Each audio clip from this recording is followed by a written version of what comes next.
Hello everyone, আসসালামু আলাইকুম। সাসিবাতিজি ব্লগে সবাইকে স্বাগতম। দেশ ও দেশের বাইরে থেকে আমরা ভিডিও যারা দেখরা সবাইরে অনেক অনেক শুভেচ্ছা। আর আপনারা সবাই কিলাখান আনছেন অবশ্যই জানাইবা। আলহামদুলিল্লাহ আমরাও ভালো আছি। আর আজকে আপনার লগে একটা রেসিপি শেয়ার করবো। তো আমি আজকে লেবু পাতা দিয়া চেং মাছের বাজি করবো, ভর্তা বাজি। তে চেং মাছ বলতে আমরা টাকি মাছটা কই, আমরা সিলেটি ভাষায় এটা চেং মাছ কই। তে আমি এই ভর্তা বানানোর আগে সবগুলা জিনিস আমি প্রিপেয়ার করে লইলাম। তো মাছ বাছি লইলাম, পেঁয়াজ কাটিয়া, তারপরে কাঁচামরিচ কাটলাম, তারপরে বাখর পাতাও কাটলাম। তে পরে ওর তো আমার রান্নার প্রধান উপকরণ লেবু পাতা, ওটা আমি আমার গাছটাকে ফাড়িয়ে আনলাম। তো দেন আমি এখন চুলার মাঝে কড়াইটা বয় দিলাম, বয়ে আমি তেল দিলাম। আর তেলটা কিছু সময় গরম হওয়ার লাগে অপেক্ষা করলাম। তে আমার তেলটা প্রায় গরম হয়ে গেছে। তখন আমি পেঁয়াজ দিলাম। তে আমি একটু ভর্তা বাজির মাঝে একটু বেশি করে পেঁয়াজ দিব। আর বেশি করে পেঁয়াজ দিলে ভর্তা বাজিটা খাইতে ভালো লাগবো। আর আমি কোনো ধরনের রসুন অ্যাড করতাম না, কারণ রসুন অ্যাড করলে একটা গন্ধ আইব, তে লেবু পাতার গন্ধটা মিসিং হয়ে যাইব। ওটা লাগে আমি লেবু পাতা অ্যাড করলাম না, খালি পেঁয়াজ করলাম। আর তখন আমি পেঁয়াজটা একটু বালা করে নাড়ি চাড়ি লইলাম, কিছু বাক্কা সময় একটু নাড়মু। আর যতক্ষণ না পর্যন্ত পেঁয়াজটা ভালো করে একটু ব্রাউন কালার হইব। তো এখন এই পর্যায়ে আমি একটু পেঁয়াজটা প্রায় আমার একটু হয়ে গেছে। তো এই পর্যায়ে আমি একটু লবণ দিলাইমু, লবণ দিয়ে আরো কিছু সময় আমি এটারে নাড়াচাড়া করমু।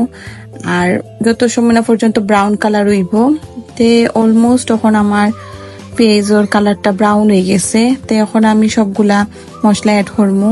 আমি ওনার মাঝে দিলাম হলুদের গুঁড়া, তারপরে আমি এখন দিব মরিচের গুঁড়া। আর মরিচটা একটু বেশি দিব যেহেতু এটা ভর্তা ভাজি, তাই আমি একটু মরিচের গুঁড়াটা একটু বেশি দিব। তো এখন আমি বালা করে একটু মিশাই লইলাম আর একটু নাড়িয়া চাড়িয়া দিব, যাতে মশলাগুলা বালা করে একটার লগে মিশে যায় গি। তো পর্যায়ে আমি তুরা গরম পানি অ্যাড করে দিব, যাতে মশলার তার কষানিটা একটু হয়ে যায় গিয়া। তখন বালা করে মশলাটা আমি কষাই লইমু আর একটু সময় রাখি দিব। আর অন্য চুলাতে আমি একটু ভাতটা বসাই দিলাম। আর তখন আমার মশলাটা হয়ে গেছে, এখন আমি মাছটা অ্যাড করে দিলাম। মাছটা অ্যাড করিয়া কিছু সময় নাড়াচাড়া করবো, যাতে বালা করিয়া মাছের লগে মশলাটা অ্যাড হয়ে যায় গিয়ে। আর যে সময় আমি ওই মাছটা লাখান দিলেইমো, তখন আমি আমার চুলার আঁচটা একটু মিডিয়াম পর্যায়ে রাখি দিব। বালা করি মশলার লগে মিশাই লইমু বালা করিয়া, যাতে মজা লাগে। তো পর্যায়ে এখন আমি দিলেইমু লেবু পাতা। আর লেবু পাতাটা দিলে খুব সুন্দর একটা গন্ধ বার হয়। আর লাখান করি আপনারা খাইবা অবশ্যই ভালো লাগবো। তো এই পর্যায়ে আমি লেবু পাতা দিয়ে একটু সময় আর একটু আঁচটা একটু কমাইয়া একটু সময় রাখি দিব, যাতে একটু ভাজা ভাজা হয় ভাজিটা, ভর্তা ভাজিটা। তো হনর একটু নাড়িয়া সারিয়া দিলাম। আপনারাও বাসা তো রেসিপিটা বানিয়ে খাইবা, খুব ভালো লাগবো আপনার কাছেও। আর এই পর্যায়ে আমি কিছু কাঁচামরিচ দিলাম, এটা সাদা ফুক মরিচ হইন আমার শাশুড়ি মার গাছর। আর আপনারা যারা নতুন আছেন আমরা ব্লগ দেখরা, তা আমরা নতুন নতুন ভিডিও গুলো যাতে আপনারা মিস না হয়, তাহলে অবশ্যই আমরা চ্যানেলও সাবস্ক্রাইব করা লাগবো, আমরা ফেসবুকও ফলো দেওয়া লাগবো। তো ওখানে আমার বাটটায় প্রায় হয়ে গেছে, তখন আমি বাতর মাঠটা গালি লইমু। তারপরে আমি ওখানে একটুরা বিলাতি ধনিয়া পাতা ওটা দিলাম, দিয়া তো প্রায় আমার হয়ে গেছে ভর্তা ভাজিটা। আর ভর্তা ভাজিটা কিন্তু খুবই মজা হয়েছিল। আর তো প্রায় শেষ, এখন আমি নামাই লইমু। আর আরো অন্যটা রাঁধছিলাম, ওটা অবশ্যই শেয়ার করলাম না, বেশি লম্বা হয়ে যাব ভিডিও। আর তো কুফুলসর করে নামাজ পড়ে ওখানে আইলাম আমি আমার শাশুড়ি মারি লইয়া ভাত খানিত। আর শুক্র শনিবার যেহেতু আমি বাসার থাকি, আমি আমার শাশুড়ি মার লগে খাই।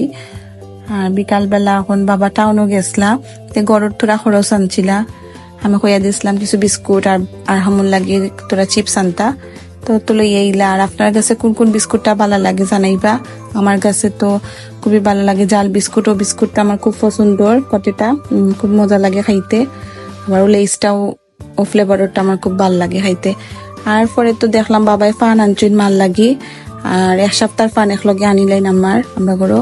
তে রনিয়ে বালাহরি ফান গুনতারে ভিজাই রাখছে, যাতে ময়লা থাকলে ময়লা যায় গিয়া। আর ওদিকে দেখছে আমরা হেল্পিং হ্যান্ড, তাই বালা করিয়া সুন্দর করে ফান গুনতা দুইটা। আর আপনারা খেয়ে ওলা খান ফান দুই না, আমার শাশুড়ি মা খুবই বালা ফান খাইতা। তো তার লাগে তাই ফানও দুইতে লাগে অনেকটা সময়, প্রায় এক সপ্তাহ ফানটা আমরা যাইব। আর তো খুব সুন্দর করে নেট দিয়ে পরিষ্কার করে দুইলেইরা। আর আপনারা খেয়ে ফান খাইন বালা ফাইন কমেন্ট করে জানাইবা। আর আমরা সিলেটের তো ঐতিহ্য ফান, আজকের ভিডিওটা আমরা অতটুকু আসলো, যদি আপনার কাছে ভালো লাগিয়া থাকে তো অবশ্যই লাইক কমেন্ট শেয়ার করবা। আর আপনারা সবাই ভালো থাকবা, সুস্থ থাকবা। আল্লাহ হাফিজ।